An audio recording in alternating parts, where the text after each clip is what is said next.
Apie Lifiją sužinojom, kai pradėjom ieškoti informacijos internete ir pradėjom planuoti nuosavo namo statybas.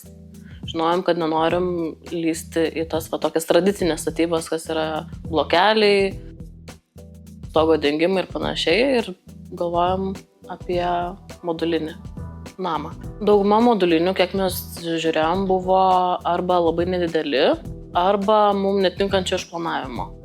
Ir kai pamatėm Lifijo namą, mums labai patiko būtent išplanavimas, kad yra skirtingi galai, kad jisai toks yra pailgas, o ne tiesiog kažkoks padėtas kubas, konteineris.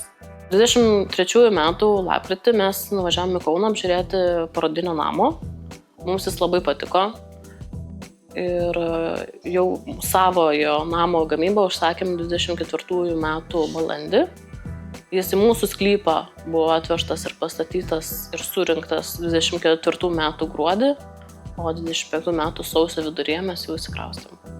Buvo labai smagu iš tikrųjų jau būtent įeiti į namus ir jie buvo jau šilti, jau šviesus, jau viskas buvo paruošta ir virtuvė, ir grindys, ir lubos, ir vonios kambariai.